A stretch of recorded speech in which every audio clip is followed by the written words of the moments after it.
दोस्तों नमस्कार। बजट में खेलों को पैसा तो मिला, लेकिन अभी भी लगता है कुछ कमियां रह गई। क्या खेलों की झोली में सिर्फ आंकड़े गिरे या अवसर भी? बजट केवल आय और व्यय का लेखा जोखा नहीं होता, बल्कि यह किसी राष्ट्र की प्राथमिकताओं का दर्पण होता है। बजट 2026 के आने के बाद भारतीय खेल जगत में एक बार फिर वही पुरानी बहस भी छिड़ गई है। क्या हमने खेलो इंडिया से आगे बढ़कर जीतो इंडिया की तैयारी भी की है? हालांकि सरकार ने खेल बजट में बढ़ोतरी कर अपनी मंशा साफ की है, लेकिन खेलों के बुनियादी ढांचे, खिलाड़ियों की सुरक्षा और भविष्य की चुनौतियों को लेकर कई ऐसे मोर्चे हैं जहां बजट की चुप्पी खलती है।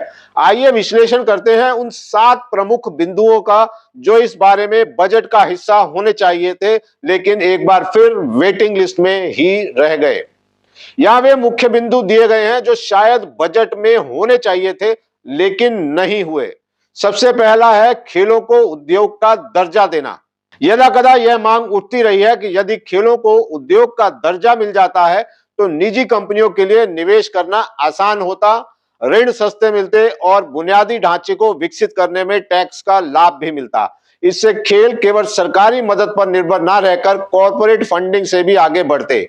यह एक बड़ी चर्चा का विषय हो सकता है। किसी दिन हम इस पर विस्तार से चर्चा जरूर करेंगे।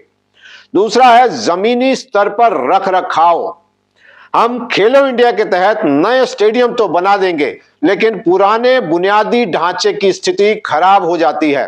बजट में मौजूदा बुनियादी ढांचे के रख रखाव के लिए एक समर्पित राशि होनी चाहिए थी, ताकि गांव और छोटे शहरों के मैदान केवल सफेद हाथी बनकर ना रह जाएं। तीसरा है खेल उपकरणों पर जीएसटी की कमी। पेशेवर खेल उपकरण जैसे तीरंदाजी के धनुष, साइकिलिंग, बाइक या हॉकी स्टिक आज भी काफी महंगे हैं क्योंकि उन पर जीएसटी अधिक है। बजट में इन उपकरणों पर जीएसटी रियायत मिलनी चाहिए थी ताकि एक मध्यम वर्गीय बच्चा भी विश्व स्तरीय उपकरण खरीद सके। हाल ही में अहमदाबाद में हुए स्पोर्ट्स गवर्नेंस कॉन्क्लेव में भी यह मांग उठी थी, लेकिन सरकार की तरफ से इस पर ना तो कोई प्रतिक्रिया आई और ना ही सरकार ने मांग को माना। हालांकि बजट में लोग उनसे उम्मीदें लगाए हुए थे कि शायद कुछ रियायत मिल जाए। एथलीटों के करियर की सुरक्षा एक बड़ा मुद्दा है। मेडल जीतने पर इनाम तो मिलते हैं, लेकिन उन हजारों एथलीटों का क्या जो मेडल के करीब पहुंचकर रह जाते हैं? उनके लिए पेंशन योजनाओं या कौशल विकास कार्यक्रमों, कोचिंग या मैनेजमेंट में जाने के लिए इनका एक ठोस रोड मैप बजट में गायब दिखा। इस तरह के कदम खिलाड़ियों को भविष्य सुरक्षित रखने में सहायक होते, जिससे युवाओं और अभिभावकों का खेलों के प्रति रुझान और बढ़ता। पांचवा है खेल विज्ञान और तकनीक में निवेश। आज के दौर में केवल मेहनत से काम नहीं चलता, ये सरकार भी मानती है। डेटा एनालिटिक्स और स्पोर्ट्स साइंस बहुत जरूरी है।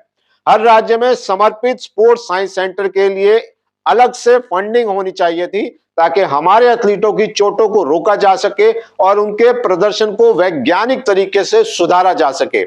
छठा है कॉर्पोरेट सोशल रिस्पॉन्सिबिलिटी यानी सीएसआर का विस्तार। वर्तमान में कंपनियां खेलों में सीएसआर फंड दे सकती हैं, देती भी हैं, लेकिन सरकार को इसे और प्रोत्साहित करना चाहिए था। उदाहरण के लिए यदि कोई कंपनी किसी एथलीट को गोद लेती है या उसके पूरे करियर का खर्च उठाती है तो उस कंपनी को अतिरिक्त टैक्स लाभ मिलना चाहिए था। यह सरकार और कॉर्पोरेट के बीच एक मजबूत पार्टनरशिप यानी पीपीपी मॉडल बन सकता था। सातवां है पैरा स्पोर्ट्स के लिए समावेशी बुनियादी ढांचा। पैरा एथलीटों ने पिछले कुछ वर्षों में भारत का नाम दुनिया भर में रोशन किया है। बजट में मौजूदा और नए स्टेडियमों को दिव्यांग अनुकूल बनाने के लिए एक विशेष ऑडिट और फंड की आवश्यकता थी। अक्सर सामान्य स्टेडियमों में पैरा एथलीटों के लिए जरूरी विशेष सुविधाएं यानी रैंप्स और स्पेशलाइज्ड जिम्स नहीं होते हैं। पदकों की चमक के लिए तंत्र का चमकना भी जरूरी है। अंततः बजट के आंकड़े कागजों पर तो सुंदर दिख सकते हैं, लेकिन उनकी सार्थकता तभी है जब वे किसी गांव के आखिरी छोर पर खड़े खिलाड़ी की पहुंच में हो।